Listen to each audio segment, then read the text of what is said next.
Hello, I'm Jacques Halbronn. I continue my lectures on French astrology, which is in general the translation of my lectures in French, that you can also find on YouTube with the network Jacques Halbronn Astrology, if you understand French. So I would like to summarize a certain number of points which I have developed recently.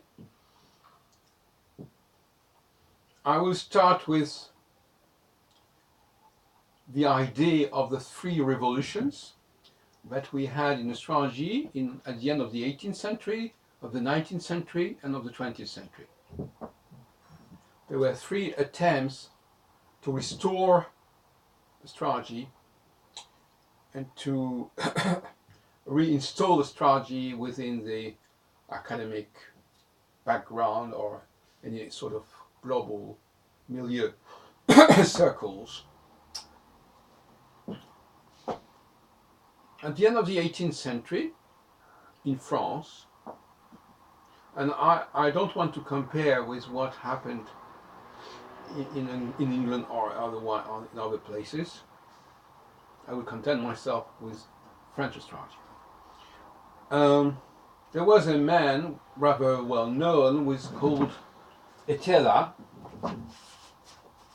who is very well known in the history of tarot, but he wrote also on astrology, and this is why I published this book in 1993 at Tridaniel Publishing House. And he introduces the historical literature with abstracts or excerpts from 17th century astrology in French, or translated in French. And he believed that it is time for a renaissance of astrology, for the comeback of astrology, he says. And the problem is that in order to obtain this result, he suggests that it should not be based on astronomy. Although the historical knowledge is astronomical in a certain way, it should not be based on astronomy. Which is not totally absurd, because if you read Manilius, 1st century AD, when he speaks of the planets connected with the 12 signs, in fact it's not about planets, it's about gods and goddesses. 6 gods, 6 goddesses. So it's only afterwards that this connection between signs and planets was established. In fact, for many modern astrology, if I mention the name of a god, it has to be connected with the name of a planet. But it's not an absolute necessity. And the proof of it is that among the gods that Manilius mentions, there are many gods which are not at all connected with planets, which do not bear the name of planets. So we have here a real distinction. So the first of the 3 revolutions which we mention now, for the 2 last centuries, which makes 3 revolutions, was in France proposed by Etela on the basis of Kabbalah, Tarot, numerology, etc. That was, he substitutes the idea of astronomical basis to this sort of new basis, which will use the same information, the same data, the same tradition. The only thing is, it doesn't base himself anymore on the planets to make the chart.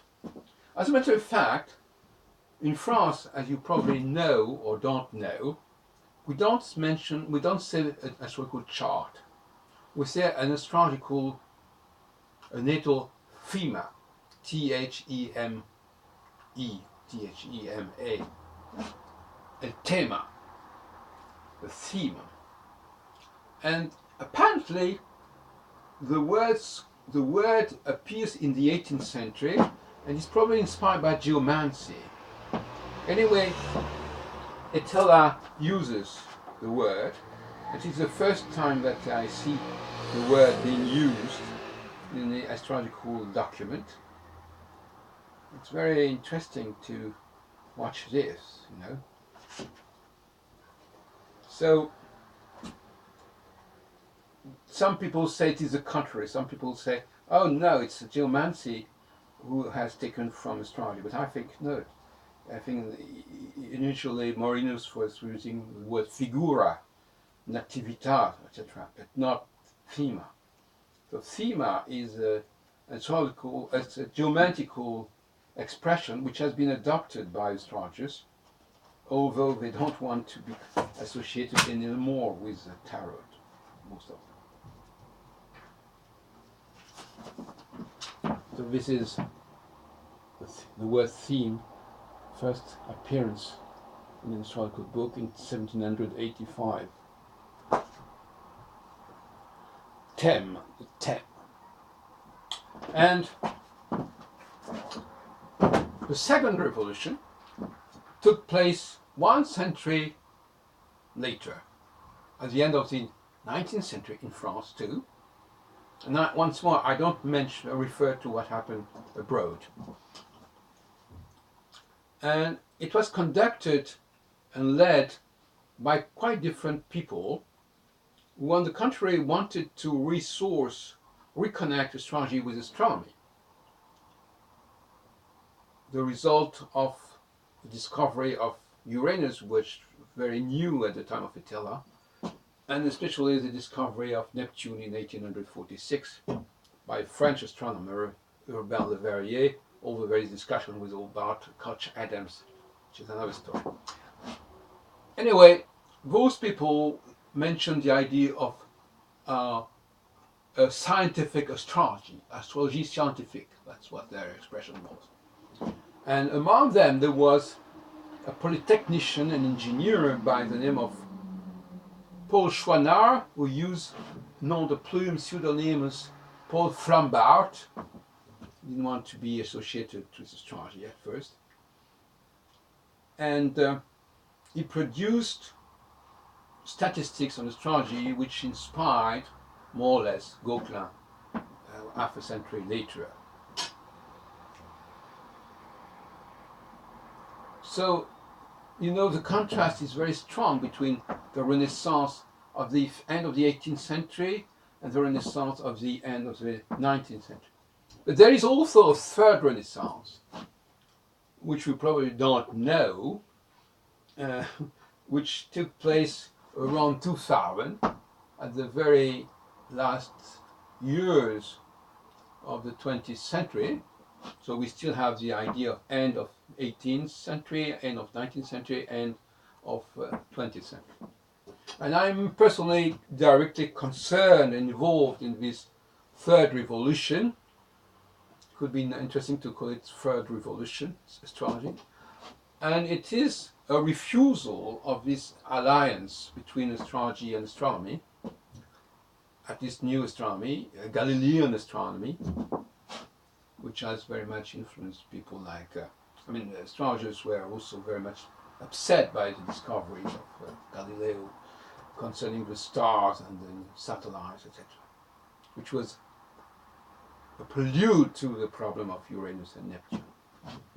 And this third astrology, third revolution, is completely different from the first and of the second revolution. It is the idea of returning to an original astrology which would only use one planet and a few fixed stars. And that we call it astrocyclone. Okay, I mentioned all that already in previous uh, lectures. So I don't want to insist on that. I probably develop that more in French, but I will continue what I have to say today. And I would like to speak in a critical approach, because my approach, my way of approaching astrology, is based on different levels. A critical level, which is the restoration of the coherence of the astrological tradition, and a research level, which is what astrology has to tell us about today, how it works upon mankind of the 21st century. And when I try to restore the old structures of astrology. It doesn't mean that I think they are justified by themselves. It doesn't mean I use them in any practice. But what I want to prove is that people who use these systems, these positions, are using things which are not coherent anymore, which are obsolete, structurally speaking, not scientifically speaking, but structurally speaking. One of the things I'm fighting against is syncretism, especially about these sorts of correlations between 12 signs, 12 houses, planets connected with signs, etc.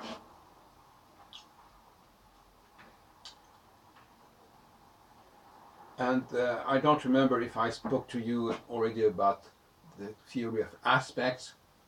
I just want to say that I prove that the quincunx is a very important bad aspect as a square, because it connects two signs of different sex, while the trine and the sextile are good aspects because they connect signs of the same sex. Okay. And the opposition, which has taken the place of the quincunx, and which is considered as a bad aspect as a square, it is an absurdity, because the opposition connects two signs of the same sex, while the square connects two signs of a different sex. Okay, I close the parenthesis, and maybe I already evoked that in a previous lecture. I don't remember exactly yet. You understand that? There is, in fact, I mentioned the quincunx because there is always a sort of missing link. No. The missing link with the houses is the choice of the planets. That is, there is a connection between planets and houses, which is not the same as the connection between planets and signs. It's two different systems, and astrologers have decided to assimilate the two systems within one unique system. And this is a problem. And most astrologers in France, probably also abroad, will say house 2 is connected with Taurus, and house 2 is connected with Venus because Venus is connected with Taurus, etc., etc. This sort of system is very convenient because you can always prove what you want, etc., etc. And you can also connect, if it's for instance a water sign, if it's not this water sign, it can be another water sign, and you can always find an explanation, a structural explanation, whatever you have to explain. Okay, is it? So the choice of the planets is a very interesting structure with the seven planets connected with 7 of the 12 houses. Although, as I will say later on, there is a system of houses of 8 houses and a system of 12 houses. And in many cases, the two systems, like in my thesis of the Firmicus Maternus, the two systems are developed one after the other, with more or less the same signification, but only one is without 8 houses, and the 8 houses, the last house is death, and the first house is life. So it's really a closed system. But afterwards they wanted to align the houses with the signs, so they added 4 extra houses. Like they wanted also to align the signs with the number of planets, so they added Uranus, Neptune, Pluto, and they are waiting for more planets after Pluto, which is not quite obvious today. And this is the same with the 4 elements. There are 4 elements. They wanted to align it, to connect it with the 12th sign, so they said that there will be 3 signs of each element. This is very interesting to study. Okay, so what I want to say to finish my lecture, which is already a little long for some people, I want to say, and it would have been 2 lectures, but I prefer to make 1 lecture. Well, excuse me for that. And the point is that in the joy system, which is the name of what planet is better placed in a certain house, they say that Sun is well in joy, in house 9, and Moon is in joy in house 3. You want to see what, and you know what was the name of the houses that in this system? God is the name of house 9, and Goddess is the name of house 3. So you understand why house 9 is connected with spirituality and religion. It has nothing to do with Sagittarius, nothing to do with Jupiter. It has to do with the connection of Sun to house 9, and that this house would receive the name of God, which was by derivation connected with religion. Another case which is interesting concerning the joys of the planets is Mars, Venus, and Jupiter, Saturn. Mars and Saturn are in joy in bad houses, 6 and 12. And Venus and Jupiter are in joy in good houses, which are 5 and 11. And this is how they have added houses to the 8th house systems. 9 and 10, 11 and 12. Well, 9 and 10 is connected, I think, with the idea of a spiritual power and material power or something like that.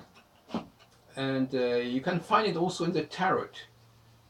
The Pope would be house 9, and the Emperor would be house 10. I publish also quite a lot of things about the astrological origin of the tarot system symbolism. So we have here 2 independent systems. Gods, planets if you want it, with the 12 signs.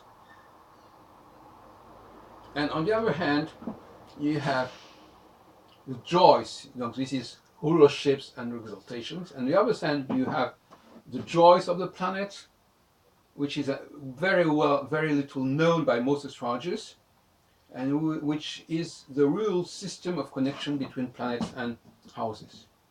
And I don't think one can relate these 2 systems together like it is being done now. Okay.